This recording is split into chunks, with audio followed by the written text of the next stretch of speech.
सर्दी में कैसे खुद को, अपने शरीर को, और जिन लोगों को अस्थमा या दूसरी परेशानी है वो अपने आप को बचा सकते हैं, उसके उपाय तो आप बता रहे हैं।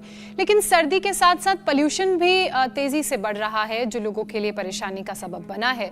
तो वहीं सर्दी में अक्सर खाने पीने पर भी हम कंट्रोल नहीं कर पाते हैं, ज़्यादा भूख लगती है, तो इसकी वजह से इंडाइजेशन की समस्या होती है, साथ ही एसिडिटी की प्रॉब्लम होती है, कॉन्स्टिपेशन की परेशानी भी देखने को मिलती है। तो इन बीमारियों से, इन परेशानियों से कैसे निपटा जाए, इसके उपाय भी बताइए।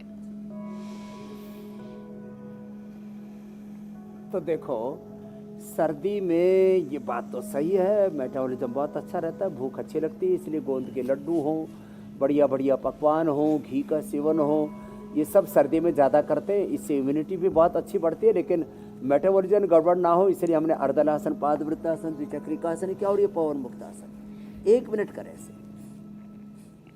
1 मिनट पवन मुक्तासन, 1 मिनट उत्तान पादासन, 1 मिनट नौकासन, ऐसे 1-1 मिनट एक आसन। और उससे अंदर से भी पूरी हमारी अंदरूनी शक्ति, हमारी भीतर की रोग प्रतिरोधक क्षमता, वह भी पूरी विकसित हो जाती है। जब 1 मिनट तक लगातार करते हैं ना, तो उसका अतिशय लाभ मिलता है। ये पवन मुक्तासन, बैठ करके मंडूकासन, योग मुद्रासन भी बता देंगे। पेट के लिए, डाइजेशन के लिए बहुत ही ज़बरदस्त है। लीवोग्रिट, खाली पेट लीवामृत खाने के बाद, और जीरा, धनिया, मेथी, सौंफ, अजवाइन का पानी, लगातार 1 मिनट तक उत्तान पादासन ऐसे ही करके रखना। लोग क्या करते हैं, 10-20 सेकंड करते हैं, फिर पैर नीचे ले आते हैं। नहीं, लगातार ऐसे उठा करके रखें।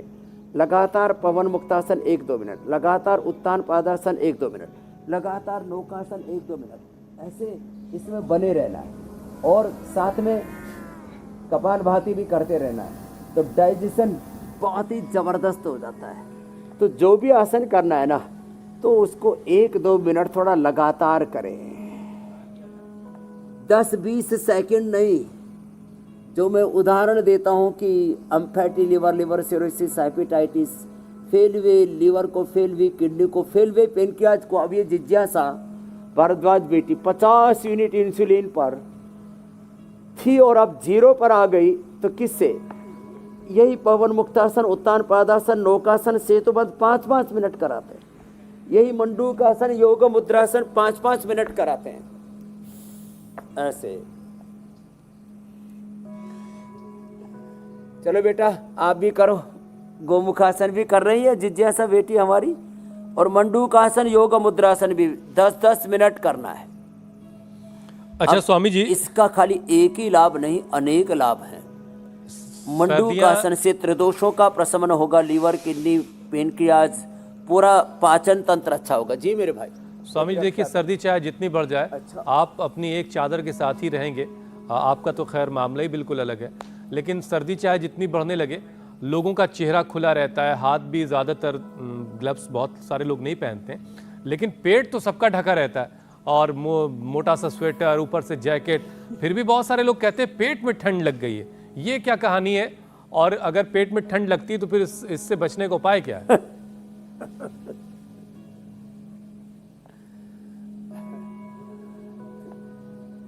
या तो छाती में ठंड लगती है, तो आपने देखा होगा पहाड़ों पर लोग अंगीठी आदि लगा लेते हैं। पेट पर जो पहाड़ों के लोग हैं, वो अक्सर ऐसे कोई, आपने देखा होगा, कपड़ा सा बांध करके रखते हैं। तो कमर अपनी बांध के रखो, पेट बांध के रखो, छाती पर जैसे हमने ये लपेट लगा के रखी है, ये लपेट लगा के रखो पतंजलि बाम की, या हल्दी, अदरक, लहसुन, प्याज की। और सुबह सुबह एक बार हमारे साथ में ये मंडूकासन कर लिया करो। तो पेट में जब ठंड लगती है तो क्या लूज मोशन तो होते हैं? पेट को ठंड नहीं लगेगी। हर एक अंग की अपनी इम्यूनिटी है।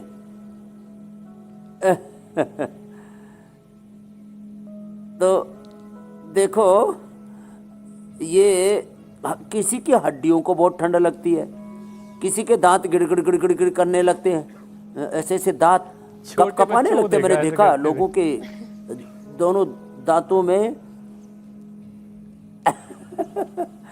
तो जिनकी हड्डियों को ठंड लगती है वे गिलोय का सेवन किया करें। जिनके दांतों को बहुत ठंड लगती है वो हल्दी, नमक और सरसों का तेल जो है ना, मुंह में भी ठंड लगती है और पेट में ठंड लगती है। तो मंडूकासन के साथ साथ पेट को ठंड से बचाती हैं ये। आपने अभी बोला था ना, अजवाइन की चाय पी लेना, तुलसी की चाय पी लेना, थोड़ा हल्दी अदरक की चाय पी लेना, उससे भी फेफड़ों पर भी असर आता है, पेट भी उससे गर्म रहता है। और किसी किसी के ठंड को भी स्किन लगती है तो सोराइसिस जैसा रोग होता है, तो कायाकल्प तेल लगा लेना, अश्वगंधा का तेल, कायाकल्प तेल, दिव्य कैप्सूल अंदर पेट में खा लेना, तो ये स्किन के उपद्रव नहीं होगा। किसी के कानों को बड़ी ठंड लगती है। मैं पहले तो देखता था कि शहरों में लोग कान में कुछ ऐसे लगाए रहते, मैंने को कुछ सोचा होगा कुछ फैशन होगा, लेकिन फैशन नहीं, ठंड लगती है लोगों के कानों में। तो जिनके कानों को बहुत ठंड लगती है वो थोड़ा अनुलोम विलोम कर लिया करें। अनुलोम विलोम से हमारा सोम और अग्नि तत्व बैलेंस हो जाता है। आज तक हमने अपने कान कभी भी सर्दी में ढके ही नहीं, सिर बालों से ही ढका रहता है, इसलिए हमको सिर ढकने की ज़रूरत ही नहीं पड़ी।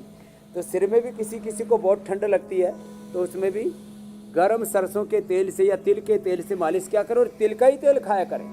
तिल का तेल खाने से, सरसों का तेल खाने से ठंड नहीं लगती, ये भी एक खास बात है। छोटी छोटी बातें हैं, तो आज छोटे छोटे करेक्शन कर लेंगे।